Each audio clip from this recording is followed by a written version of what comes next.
먼저 된 자가 나중되고 나중된 자가 먼저 된다는 이 말씀은 주님께서 직접 하신 말씀으로 공관복음에서 네 군데에 이 말씀이 나오고 있습니다. 우리가 얼핏 이 말씀을 들을 때 신앙생활을 오래 하신 분들은 좀 자신들에게 유쾌하지 않은 그러한 말씀으로 읽혀지기도 하고, 그런가 하면 초신자들은 상당히 희망적인 말씀으로, 격려가 되는 말씀으로 생각되어질 수가 있겠죠. 그렇게 우리가 생각을 하는 것은 이 말씀의 본래의 의미를 파악하지 못한 결과가 될 것입니다. 그러니까 우리가 좀 더 깊이 묵상하지 아니하면 그러한 말씀의 문맥상의 이해에 그쳐서 이 말씀이 주는 진정한 그 의미를, 또한 뜻을 잘 파악하지 못하게 된다는 사실입니다. 이 마태복음 20장에 포도원 품꾼의 비유가 나오지 않습니까? 그래서 그 비유 가운데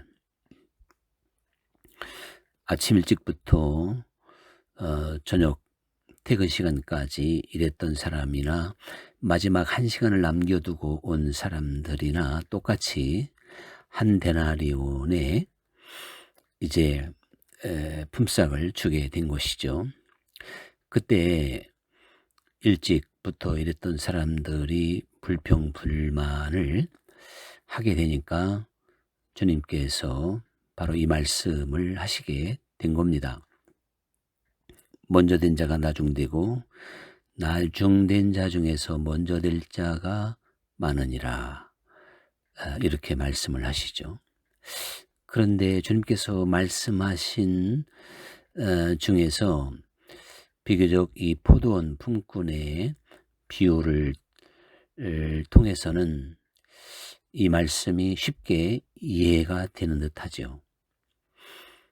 또 상황적으로 봐도 먼저 온 사람도 한 데나리온, 1시간밖에 일하지 않은 사람도 한 데나리온, 이렇게 계산이 되기 때문에 주님께서 하신 그 말씀이 정말 그렇게 되었네, 이렇게 생각이 들 수 있을 정도로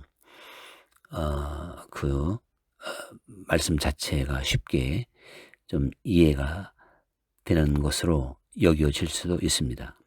그러나 이 말씀의 의미를 생각해 보면 우리가 평상시 생각하는 그러한 뜻은 아니다 하는 것을 먼저 말씀드리고자 합니다. 그리고 또한 마태복음 19장에 부자 청년을 예수님께서 만나셨고, 그 부자 청년에게 네가 가지고 있는 모든 재물을 팔아서 가난한 사람에게 나누어 주고 나를 따르라, 이렇게 말씀을 하시게 되었을 때 결국 그 부자 청년은 주님의 말씀대로 하지를 못했죠. 이러한 상황에서 부자 청년의 결단을 이제 보지 못하고, 그 결과로 주님께서 먼저 된 자가 나중되고 나중된 자가 먼저 될 자가 많다, 그렇게 말씀을 하신 겁니다. 이렇게 본다면 주님께서 하신 이 말씀의 의미가 좀 전에 포도원 품꾼의 그 비유에 비한다면 상당히 이해하기 어려운 말씀으로 다가오게 되겠죠. 부자 청년이 재물을 팔아서 정리하고 주님을 따르지 못한 것과, 그리고 먼저 된 자가 나중되고 나중된 자가 먼저 된다는 이 말씀과 무슨 관련, 또 어떻게 이것을 연결할 수 있을까, 사실 좀 고민을 하게 됩니다. 그리고 누가복음 말씀에서는 이제 어떤 사람이 주님께 구원받을 자가 적습니까? 이렇게 묻게 되었을 때 주님께서 좁은 길로 들어가기를 힘쓰라, 이제 그렇게 말씀을 하시죠. 그러면서 마지막 날에 많은 사람들에게 주님, 우리가 주 앞에서 먹고 마시고 주님은 길거리에서 우리를 가르치지 않으셨습니까? 이렇게 이제 주님께 마치 따지듯이 말을 하게 된다는 것입니다. 왜 그런가 하면 주님이 그들을 인정해 주지 않으니까요. 모른다고 하니까 이제 그렇게 주님 앞에 말을 하게 된다는 것이죠. 그래서 주님께서는 악을 행하는 자들아 다 나를 떠나라, 내가 너희를 도무지 알지 못한다, 이렇게 말씀을 하시면서 먼저 된 자가 나중되고 나중된 자가 먼저 될 자가 많으니라, 또 그렇게 말씀을 하시게 된 겁니다. 우리가 이러한 상황 속에서 하신 말씀이라고 하는 것을 이렇게 한번 생각해 본다면 우리가 평상시 생각하고 있었던 이 말씀의 뜻과 상당한 거리가 있구나, 우리가 깨닫지 못했던 그러한 내용이 있었구나 하는 것을 아마 짐작하게 될 것입니다. 그래서 결국 먼저 된 자가 나중되고 나중된 자가 먼저 된다, 이러한 것이 곧 하나님의 나라라 그랬는데, 이것은 인간의 법칙과 완전히 다른 거죠. 인간의 어떠한 일반적인 법칙은 이제 그러한 논리로 사실 설명될 수 있는 게 아니니까요. 상당히 역설적인 이제 그러한 말씀인데, 결국 이 말씀의 그 본질은 하나님의 나라는 모든 것이 은혜로, 또한 하나님의 섭리로 성령 안에서 이루어지기 때문에 이러한 결과가 온다는 것이 핵심적인 의미가 됩니다. 그래서 스가랴 말씀과 같이 힘으로 되지 아니하고 능으로 되지 아니하고 오직 여호와의 신으로 되느니라 하신 말씀과 같이, 이 말씀이 전적으로 가르쳐주고 있는 것은 하나님의 은혜가 무엇이냐, 또한 하나님의 은혜로 이루어지는 일들의 결과, 이제 그것을 우리에게 일깨워주고 있는 것이죠. 그러면서 동시에 우리는 은혜에 참된 그 의미까지 깨닫게 됩니다. 우리가 이 말씀을 끝까지 묵상하다 보면 사실 은혜에 대한 대단한 오해, 이런 것들을 우리도 모르게 가지고 있었다는 것을 알게 될 것입니다. 그래서 우리 기독교사를 통해서도 사실 은혜를 어떻게 이해하느냐, 이러한 논쟁이 끊임없이 있었던 것이죠. 그래서 값싼 은혜냐 값비싼 은혜냐 하는 그러한 신학적 용어도 나오게 된 것입니다. 존 웨슬리 목사님은 물론 값싼 은혜에 대한 많은 공격을 하셨고, 그것에 대한 그 허구와 허무성을 얼마나 많이 강조했는지 모릅니다. 그러므로 존 웨슬리야말로 정말 그 값싼 은총론을 뒤집고 값비싼 그 은총, 은혜 이러한 것들을 본인이 경험했고 또한 말씀으로 잘 가르쳐 주었던 걸 우리는 기억해야 되는데요. 우리가 결국 예수님께서 이제 하나의 사건마다 먼저 된 자가 나중되고 나중된 자가 먼저 될 자가 많다, 이렇게 하신 그러한 내용을 하나하나 생각해 보면 결국 은혜의 결과라고 하는 것을 알 수가 있습니다. 먼저 포도원 품꾼의 비유를 생각해 보면 그 주인에게 권리를 주장하고 또한 아주 못마땅하게 불쾌하게 따졌던 사람들은 그들의 이제 말은 얼핏 옳은 것처럼 정당하게 들려질 수가 있죠. 그것은 자기들의 의, 자기들의 권리, 그것에만 생각해 보면 그들의 말에 상당한 타당성이 있습니다. 그러나 주인 입장에서 본다면 그들의 말은 어디까지나 이기적인 것이고 자기중심적인 것이고 자기 권리에 불과한 것이죠. 이 주인이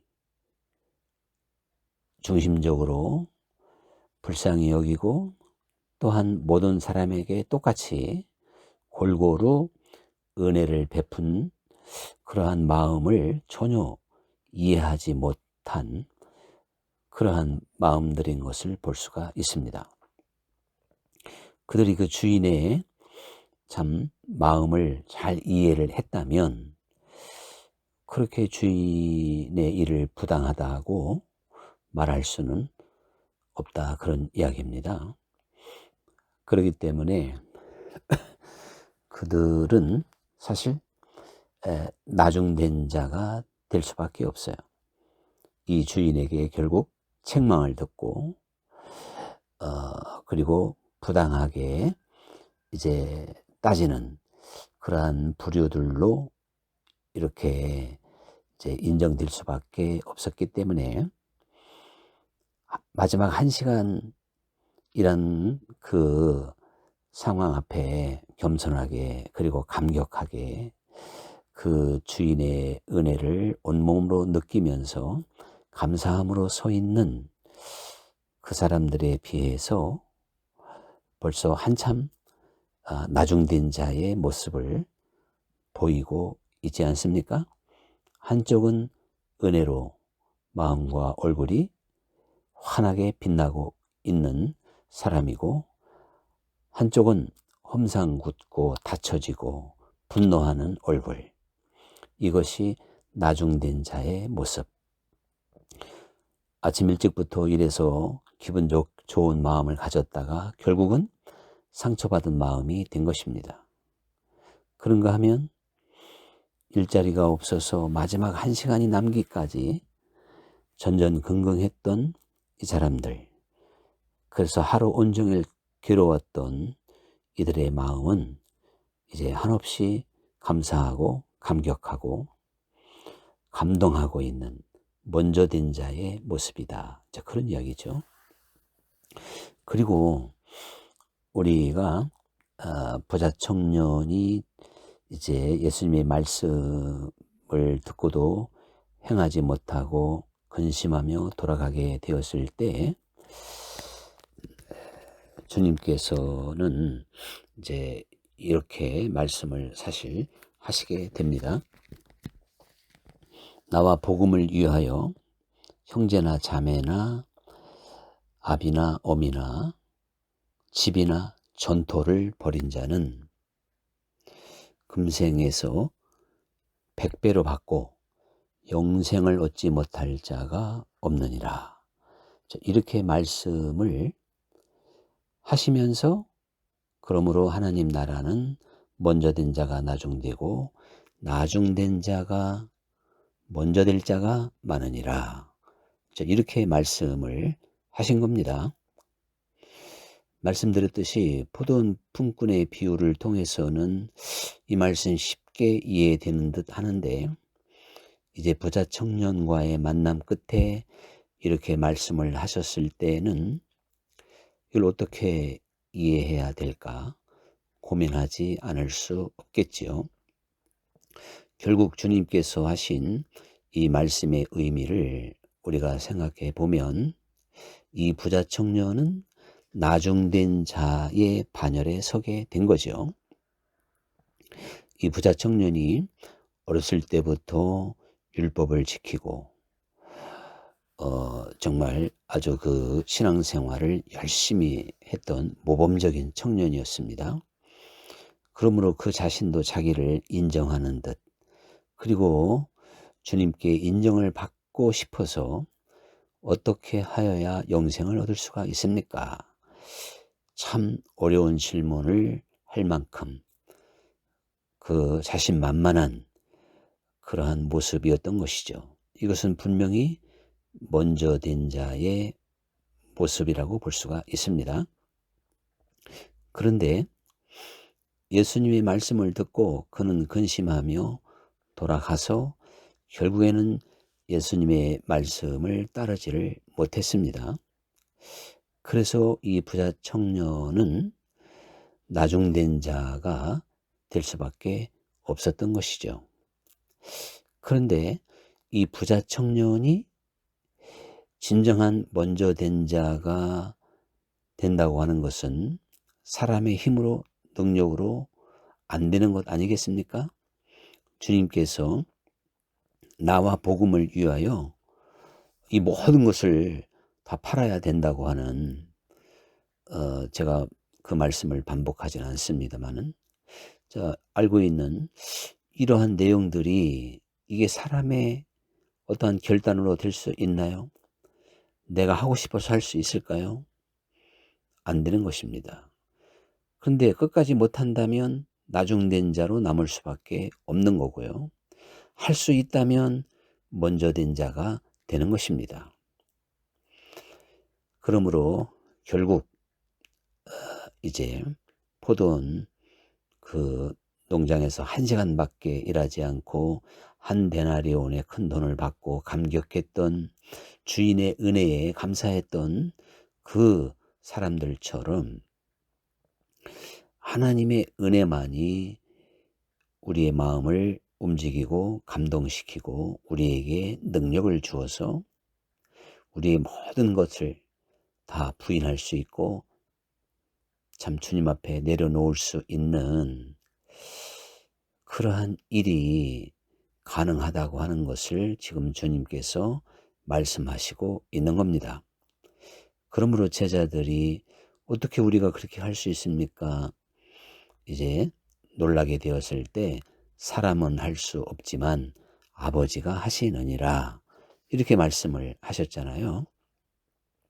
그 아버지가 하신다는 그 말씀이 곧 하나님의 은혜로 된다는 이야기고, 하나님의 은혜가 사람이 할 수 없는 것을 할 수 있게 하신다, 그런 의미가 되는 것입니다.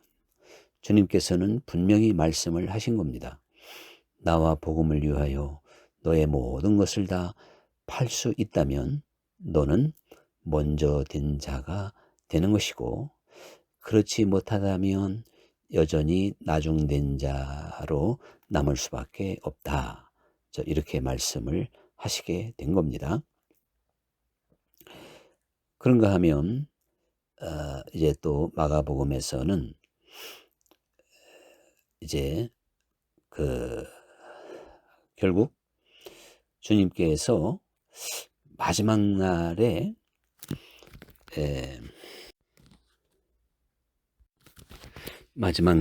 주님께서 많은 사람들에게 악을 행하는 자들아 다 내게서 떠나가라, 내가 너희를 도무지 알지 못한다, 이렇게 말씀을 하시면서 먼저 된 자가 나중되고 나중된 자가 먼저 될 자가 많으니라, 또 이렇게 말씀을 하시게 된 겁니다.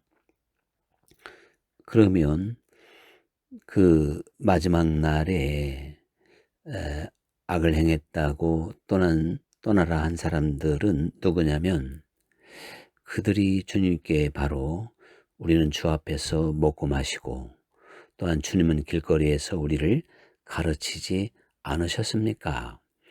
이렇게 했던 사람들이지 않습니까?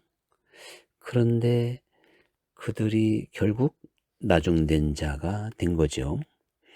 사실 당시만 하더라도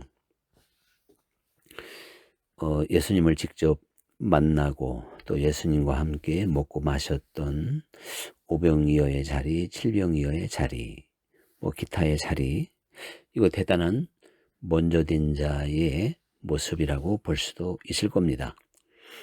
그럼에도 불구하고 그들이 좁은 길로 가라 하신 말씀을 잘 따르지 못함으로 결국에는 나중된 자가 되게 된 것입니다. 그런데 주님께서는 그 좁은 길이 무엇인가를 또 역시 나와 복음을 위하여 형제나 자매나 아비나 어미나 또 전토와 집을 다 팔 수 있어야 된다. 역시 그렇게 말씀을 하시게 된 거죠.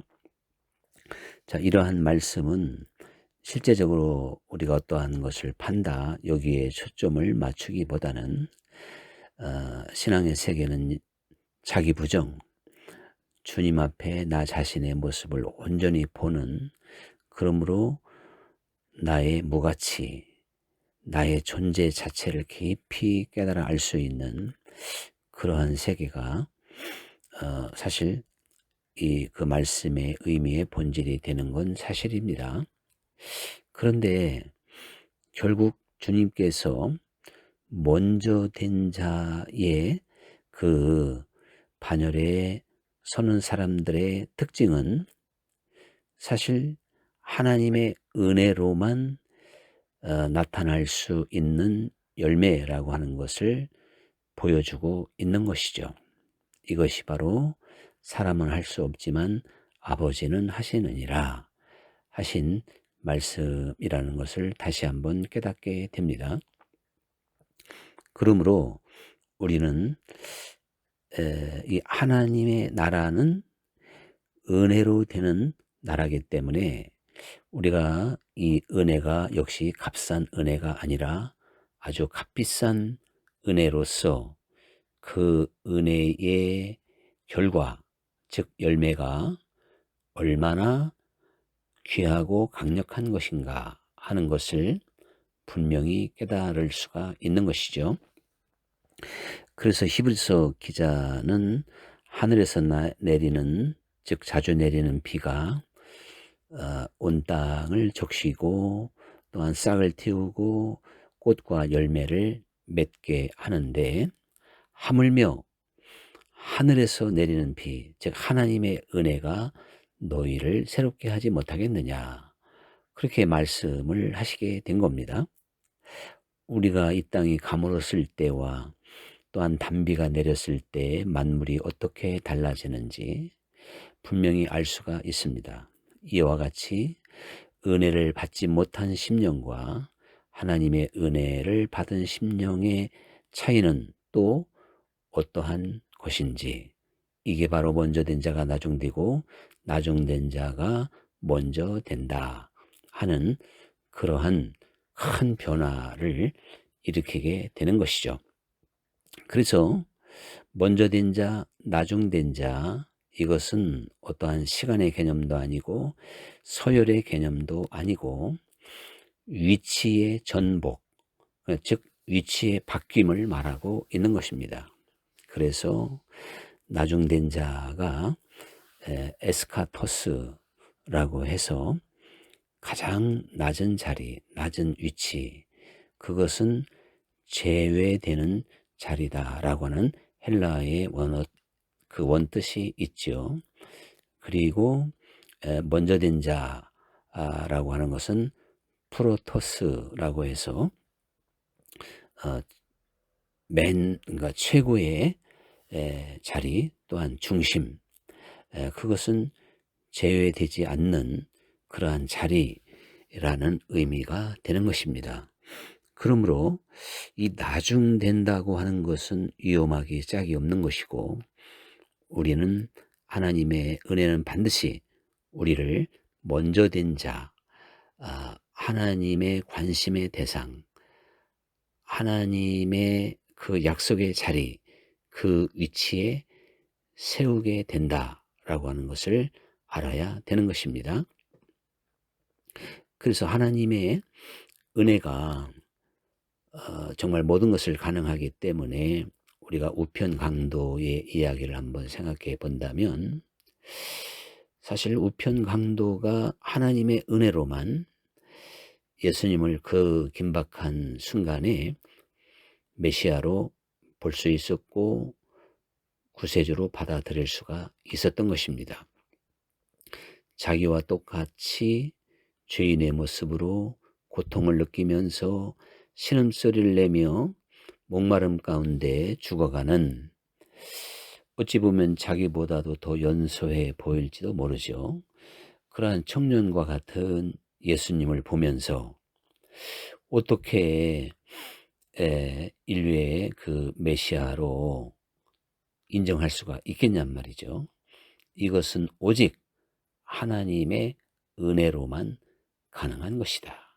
주님께서, 즉 성령께서 눈을 열어주시고 그러하여금 깨닫게 해주시고 믿을 수 있도록 해주신 결과지, 사람의 힘으로, 사람의 통찰력으로 결코 주님을 알아볼 수가 없다는 사실입니다.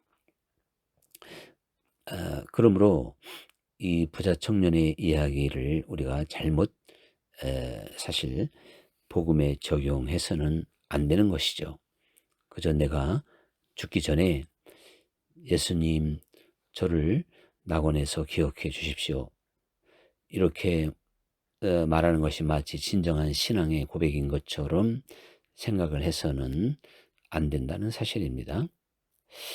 보통 사람들은 좌편에 있는 그 강도처럼 예수님을 사실 알 수가 없는 거예요. 그게 정상이죠. 그런데 하나님의 은혜로만 이 우편 강도는 예수님을 제대로 알아볼 수가 있었던 것입니다. 이제 우리가 또한 삭개오를 생각해 본다면, 이 삭개오도 주님의 은혜로 완전히 달라졌던 걸 볼 수가 있잖아요. 그래서 평생을 자기 욕심껏 그리고 이기적인 그러한 삶을 살았던 삭개오가 자기의 재산을 나누어서 가난한 사람에게 반을 주고, 또 불의하게 모은 것을 4배로 갚겠다. 그 정도면 삭개오는 정말 알거지가 된 거죠. 그의 미래는 궁핍할 수밖에 없고, 정말 그 생활의 어려움은 이루 헤아릴 수 없는 그러한 시간들이 올 수밖에 없습니다. 그것을 누구보다도 삭개오는 잘 알고 있죠. 인생의 경험상. 그럼에도 불구하고 그 모든 것을 포기할 수 있었을 때 주님께서 그를 먼저 된 자로 인정해 주셨다는 것을 우리는 기억해야 됩니다. 이렇게 볼 때 하나님의 은혜는 우리에게 능력을 주는 겁니다. 우리는 그 하나님의 은혜만이 우리가 능한 사람이 되어서 주님의 말씀을 지키고 순종할 수가 있습니다. 주님께서는 이 은혜의 능력이 얼마나 강력한 것인지를 겨자씨의 비유를 통해서, 겨자씨 알만한 믿음만 있어도 산을 옮긴다, 또 뽕나무를 뽑아서 바다에 던지오라 해도 그대로 된다, 이게 바로 믿음의 능력, 그것은 곧 은혜의 능력이 되는 것입니다. 그만큼 힘이 있는 거예요. 우리가 무한한 힘이 있다면 이 사실 지구라도 들어 올릴 수가 있는 거잖아요. 그런 것처럼 영적 세계에서도 그 능력이 있어야만이 우리가 사실 주님의 뒤를 따라갈 수가 있는 거죠. 그래서 하나님의 나라는 말하지 아니하고 오직 능력에 있습니다. 이렇게 말씀을 하시게 된 건데, 우리들이 사실은 하나님 나라의 능력이 없으므로 주님 말씀이 부담스럽고 사람이 어떻게 이렇게 순종할 수 있을까? 근본적으로 이제 따라갈 수가 없습니다. 그것은 마치 초등학생이 대학생의 시험을 치러야 되는 것처럼 불가능한 일이죠. 그러나 대학생은 초등학생의 문제를 쉽게 풀 수가 있습니다. 그만한 능력이 있기 때문에 그런 것입니다. 주님께서는 우리들이 충분히 자발적으로 감사함으로 순종할 수 있는 그러한 말씀을 주셨고, 그러한 세계로 우리를 이끌어 가시는 분입니다. 우리가 은혜가 없어서 따라갈 수가 없는 거죠. 그러므로 주님은 이 은혜를 누구에게나 주기를 원하시는데, 구하고 찾고 두드리는 이에게 주시겠다고 하는 건 영원한 영적인 세계요 진리입니다. 우리가 깨닫기만 하고 대답만 하고 포도원에 가지 않으면 아는 큰아들처럼 되지 말고, 실제적으로 결국 깨닫고 작은아들이 포도원에 나가서 일을 했을 때 그가 아버지의 말에 순종했다고 인정을 받았듯이, 우리는 하나님 나라의 은혜를 사모하고 그것을 찾고 구하고 두드릴 수 있는 그러한 믿음의 길, 그러한 우리의 순종이 있을 때 하나님의 은혜는 우리를 사로잡아서 정말 주 안에서 능치 못함이 없는 그러한 삶을 살게 하듯이 열매 맺고 순종하는 삶을 살게 하신다는 것을 기억해야 되겠습니다. 할렐루야. 이제 또 주 안에서 다시 만날 수 있기를 기원합니다. 오늘은 이번 주 녹음 상태가 제대로 안 돼서 이렇게 집에서 별도로 녹음을 하게 되었음을 양해해 주시기 바라겠습니다.